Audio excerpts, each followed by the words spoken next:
this intellect. Welcome on this Tuesday for Intellectual Radio, the Frontline Show. I'm your host, Tyrone Muhammad, a.k.a. Frontline Ty. Thank you all for tuning in. Akata Trust can't be here today. She held it down last week when I wasn't here. But listen, as always, we got this. This is easy. This is a layup drill. And I thank you all for tuning in. The live call in 708-223-8953. I say that's 708-223-8953. I want to hear from you. It's about you. I want to talk about a few things, and I hope that you all will chime in, and I would love to hear your voices on it. And this show, Frontline Tie, and the Frontline Show, and Akata Trust, and just the whole Intellectual Radio family, sending our love and respect out to the people, the listening audience. But remember, subscribe and share to the IntellectualRadio.com. Go on the page, subscribe and share, IntellectualRadio.com. And this show here, the Frontline Show, is sponsored by Illinois Black Hemp Association and Support Your Local Weed Man. So the Illinois Black Hemp Association and Support Your Local Weed Man. Let me say a few things about that. Illinois Black Hemp Association is one of the fastest growing organizations in Illinois. We're constantly bringing about and bringing into it business owners that's centered around hemp, and centered around even the ancillary things as it relates to hemp. Because when we think of hemp, most people think of cannabis. But hemp has over 50,000 applications and usages, right? And we're talking about oils, fibers, fabrics rather. We're talking about bricks. They're now making hemp bricks for construction. Are y'all listening to me? We are so far out of the loop of the monetary aspect and the material aspects of what these many uses are for the hemp product. A lot of the things we use today have hemp products or hemp in them that we have no idea about. And I think that is the Illinois Black Hemp Association. You will start to see us do a lot of mixers to invite the people to the understanding. When you're talking $5 or $6 billion potential in Chicago, in Illinois alone, no wonder the cannabis industry want to take it and make it their own, to take it and create and keep it just like they've done or stole it, like they've done with the cannabis industry. Here we are as a community, and I'm gonna keep telling y'all this until we get it. Because we still have black men and women languishing in prison over cannabis. When the whole purpose of making cannabis legal was to fix the damage caused by the war on drugs. It was supposed to be a reparation of sort, according, they sold it as that. Where over 90% of all licenses are owned by non-black people. I'm going to say it again. We are constantly, and we still are, in prison and due for expungements, as well as our record sealing and clearing. That hasn't happened yet, but they sold it as though this product would be the thing that create black wealth. And then when we come into a space where federally legal hemp and figure out how to attach ourselves to that, because federally it's legal, cannabis is federally illegal, but hemp is federally legal. We have elected officials. I don't know if I should even say his name. I'm tired of saying his name. He has his family-owned seeds, cannabis seeds, J.B. Prisker. His family-owned cannabis seeds and his cronies in Rappy. He made weed legal, not for you to enrich yourself. He made cannabis legal so that he can empower his friends and his family members. Then when they see, they don't want competition. They want to create an inevitable monopoly on something that's federally legal. Mind you, again, I'm going to repeat, cannabis is federally illegal. But we have a whole government that put themselves in the position to destroy an industry that's federally legal for an industry that's federally illegal. And we stand on the front line at the Illinois Black Hemp Association to say, hey, that's not going to happen. We want all Black people to realize the opportunity and being able to use the hemp products, if nothing else, to learn construction. That's another aspect in the form, building materials, to use hemp to build sustainable housing. A lot of that is going on. The raw material is being used and constantly finding usage and discovering many ways to use the product. So, sponsored. Illinois Black Hemp, our sponsors, thank you. Illinois Black Hemp Association, as well as support your local weed man. Now, I don't know if y'all saw me in Atlanta. Had a little fun down there. Just on set of America's Most Wanted. Hopefully you all will see that episode real soon. But just in going away from Chicago and seeing our people and just interacting with the communities, instantly you get that relief of, you don't always have to look behind your back or watch your surroundings. Although, you know, when you are security oriented person, you don't do that anyway. But I'm saying it feels so good to come out this city sometime with all of this huff, all of this hate. Chicago is the hatingest city I've ever seen, man. Wouldn't y'all agree? Would y'all agree? Chicago is one of the most hatingest, jealous, and envious cities in America. So many opportunities. It's no way per capita Chicago has the most Black leadership. In Chicago, per capita, we are probably the top 5 city, if not the number 1 city with the most Black elected officials. I always say that, and I'm happy. I'm kind of happy at the result of the election, because in that, it kind of make those individuals that think they will be in authority, perpetually in authority over our communities, make them realize that, for one, they haven't served us. They haven't listened to the people cries. They haven't listened to the community. They continue to do what they want to do with our tax dollars. We saw that with the amount of record spending in Chicago for non-citizens.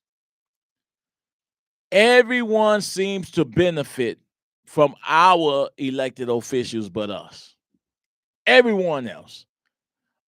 And I'm very happy that now I'm thinking we're starting to put the right leadership in play that we can actually sit at the table with, and they will actually listen. I want to say this election, with Donald Trump winning and the Republicans pretty much wiping the Democrats, wiping the floor with the Democratic Party, I want to think that's making them have a consciousness. But then other times I hear people like Brandon and J.B. Pritzker doubling down. Man, let me be respectful. Mayor Brandon Johnson and Governor J.B. Pritzker doubling down on protecting migrants. I've never heard them double down on protecting women and children that get murdered in Chicago. I'm never hearing that type of vitriol or that type of stance from them when we talk about them protecting Black women and children who are murdered in Chicago wholesale. This is a wholesale murder of our community members. And they never double down. They don't call Black Death and say it's a state of emergency. You will never hear J.B. Pritzker. I'm like Kanye West. J.B. Pritzker do not like Black people. I'm like Kanye West. The views of the Frontline show is not necessarily the views. They are not the views of IntellectualRadio.com. These are the views and the thought and my observation of our current governor. He only seems to come around in our communities when it's election time. If you can't speak about that, what can you speak about? If hook, line, and sinker, we vote for nothing without ever receiving anything in return. Hook, line, and sinker. We can't continue to vote the same way and expect a different result. Once again, we can't blame Trump for 3 months or however long he's been in office, when we haven't had the same criticism of the current leadership or the past leadership. We haven't had the same the criticism. So then that makes me understand or believe that we're bipartisan. When it comes to truth, we're bipartisan when it comes to criticism of those who violate our communities. Well, then the Republican Party don't have enough sense to capitalize on a systemic disinvestment of the inner cities all over America. I don't care whether you're in Atlanta, whether you're in Baltimore, Philly, New York, New Jersey, Newark rather, or any of these states and cities and towns. Memphis, St. Louis, no matter where you go, where we are in authority, and no limited time, you can find violence and disinvestment. You can find mass incarceration of one people, Black people, in every community. Every community. Every community. Black people are suffering. We're suffering. And we're talking politics. We're talking about Trump. We're talking about Brandon, or we're talking about JB. I'm telling you, it doesn't matter which party. Our communities are violated. Our community are suffering all over the country. Travel. Go look at every community. Chances are most inner city communities are ran by Democrats. It's not Republican. You can blame Trump all you want to, or the next administration. But we have a hand in the vote. We have a hand in how we vote. We have a hand in the people we send to Washington. We have the hand in the people we send to Springfield. The people clearly spoke. And I'm so happy that I'm starting to see certain aspects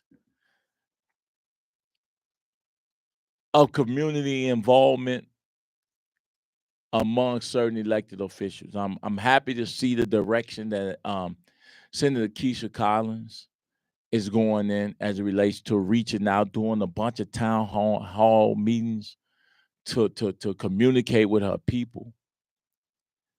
I'm happy to see the direction Senator Willie Preston is going and trying to build a consensus, a group, and we stand in support of them two senators. I'm proud and I'm happy to see where, although I'm looking for uh, um, a few more initiatives to happen. I'm happy to see the direction of our speaker, uh, the Honorable Chris Welch, how he's moving and maneuvering to put Black people in the conversation as it relates to business, economics, education, social progress, so forth and so on. I'm happy to see how the Black Caucus, because I used to call them Black Caucus, how the Black Caucus is attempting with new leadership to push the narrative of communities most affected by poverty being a part of the budget. First, too long we've been left out of the budgetary process. And the same groups and organizations that use Black Death as a hustle, that I call 501c3 pimps, they have used in the past our Black elected officials to get money for their communities. I repeat, like I've always had, nobody should go before us. We are the most violated. Our communities look the worst in every city. Man, I wish y'all can go to Baltimore and see them row houses. Who been there that's out there? Hey, Stephen, Nigel, call in. That's 708-223-8953. Would love to hear from you. That's 708-223-8953. Don't watch me. Don't just listen to me. I need to hear you. We need to listen to you, the callers, the people that's feeling the pain and the suffering of mass incarceration, mass disinvestment, poor schools, failing schools. What else? Poor housing, increased gas prices, food prices. And we was dealing with that before Trump took office. I'm so sick of this crap. And quite naturally, every administration come in, play, change things. But that's not going to be the reason why we continue to fail in Chicago, because all politics are local. You need to stop voting these same local clowns in office. We have to stop doing that. There's quite a few things going on, even with myself, as relates to looking to fight for the community and being a voice, a political voice in the space in these upcoming elections. I ain't trying to toot my own horn right here and right now, but there's more people out there that's actually on the front line of things that should be running for office. That's a lot of people should be running for alderman so that we could get behind you. Especially if you run as an independent, I'm going to always support you. Because I just think it's time to shake everything up and make them beholden to the people. It's time. It's long overdue to shake things up. Long overdue. Now I'm going to switch gears. And I'm going to talk to my brothers who've been incarcerated that's listening out there.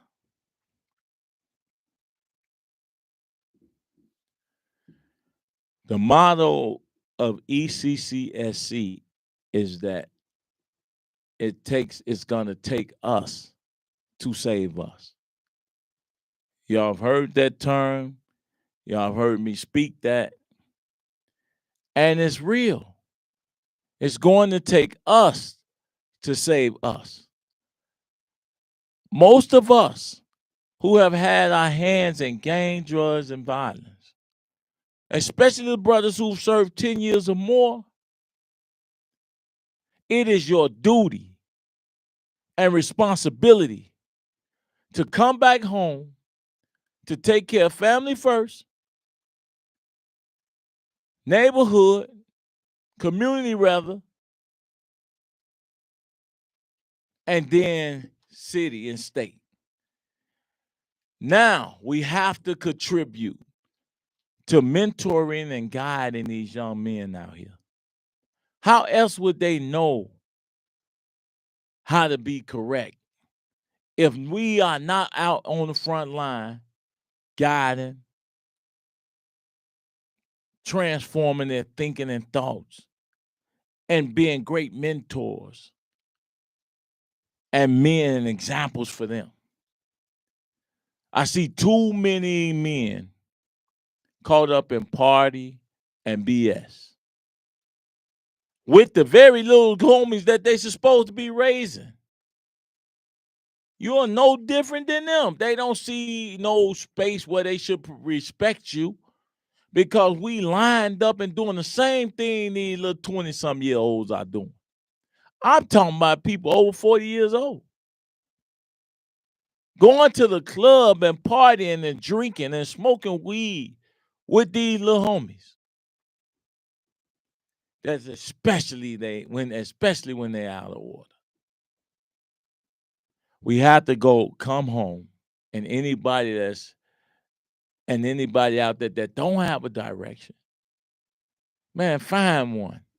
I'm telling you, when it comes to these babies and mentoring these sisters, children, these single parent household, these young boys need some guidance. They not who you think they are. These young men they're actually seeking that. There's been no time where I've dealt with young men that now they get that the older ones they get a little wild. But these young homies do want to have somebody to talk to. And sometimes when you catch them in private and then nobody looking, they actually want a hug. I'm telling you, we're hurting on so many levels. And I don't even know how to begin to talk about how we best serve our little sisters.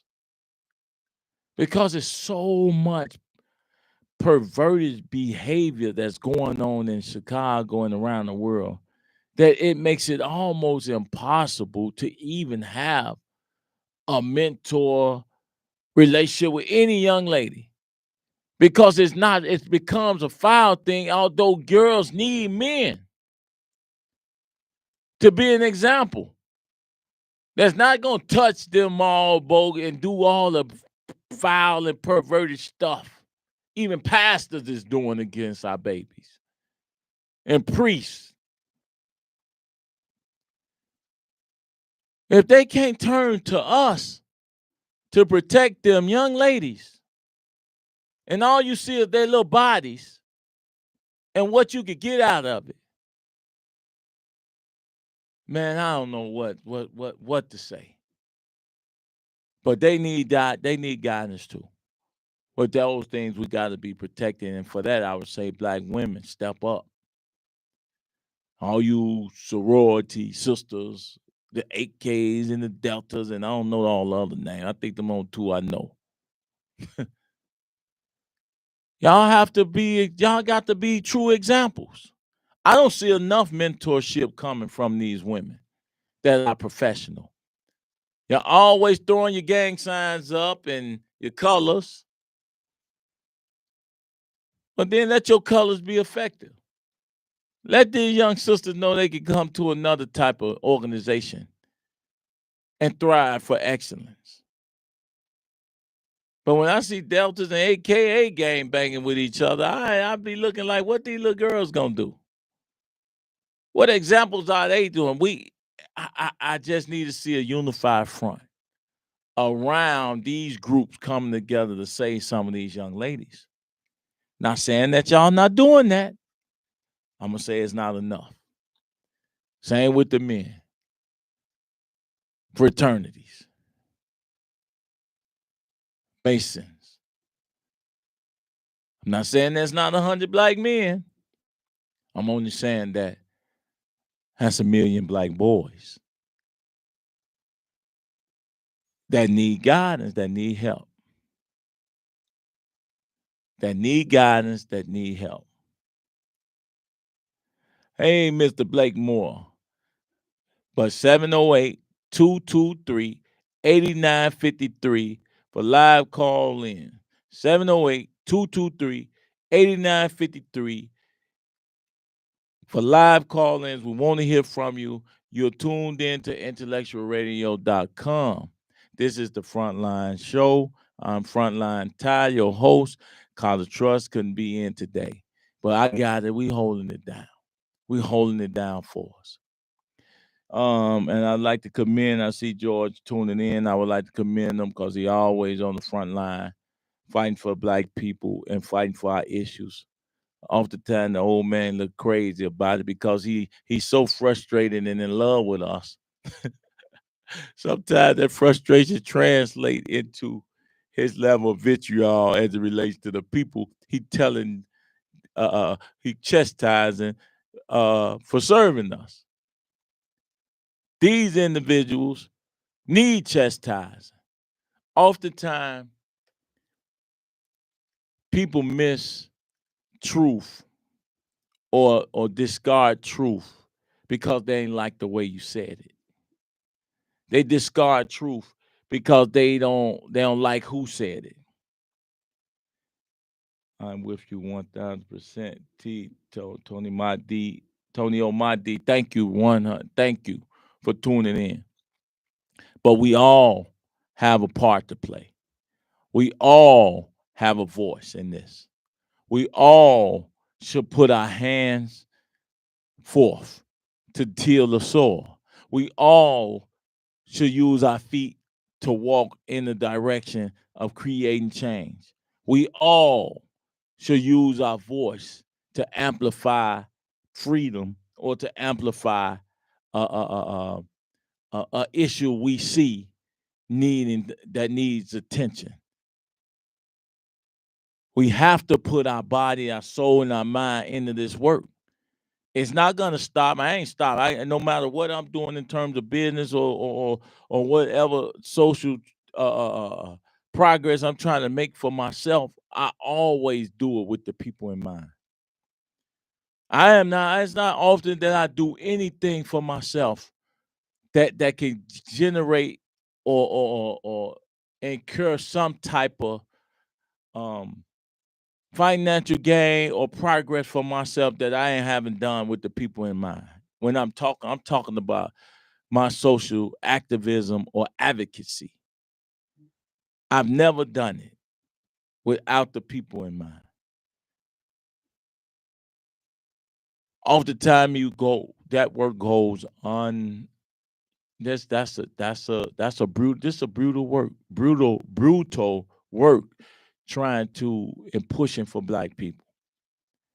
We're so broken. It's no matter sometimes what you do. They're gonna find a reason to criticize, condemn, and complain about what you're doing or what you said. They're gonna find a reason to do that. And I'm even asking all you all out there. Find something or someone to help. Like, find somebody to give charity to. Find somebody to give an hour of your time a month. In the next coming months or weeks, I would just be talking about how we unify our communities. There's only 2 or 3 people that I may say something about. But mainly, I'm going to be talking about how to mobilize. I'm going to be talking about the meetings or events. I'll probably talk about Thursday, my campaign kickoff in terms of getting things launched. Thursday, I have a better idea in the date of some of the upcoming events and actions that I will be asking the people to show up for and to assist. I'll be asking for volunteers. My goal is 2,000 volunteers. I'll be asking for that. I will be putting forth. I mean, I from what I've already gathered from the people that said they want to help, I got over 200 volunteers right now. From social media, Facebook, all of Instagram, Twitter, that want to help. And I asked y'all, I'm saying to you now that that's over, and out of that over 200 people, 65 to 75% of those individuals that would like to help in this campaign are white. That's why I want my campaign to be about the people. About the people, no matter what community, town, to be about Illinois. Make it Illinois great, for real. Making it this local politics of it all. Making it local politics. I don't want to go in at, like, if you see my platform, I got points. Got like 10 points. But even the points that's not on there that you think I should address, I want the people to tell me what I should be doing and to be a sponge to listen and then regurgitate what I've been told. That's what my goal is, to be a sponge, to listen, because I don't know about what Peoria, Illinois needs. I don't know really about what Decatur wants. I don't know about what rural white America wants. Now, I have an idea about agriculture, gun rights, strong gun rights, lower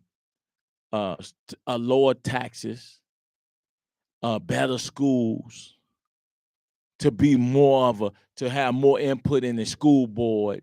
I know kind of what rural white America wants. But then there's more.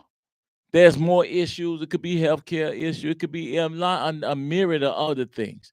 It could be employment opportunity for their children, their sons. It could be industry.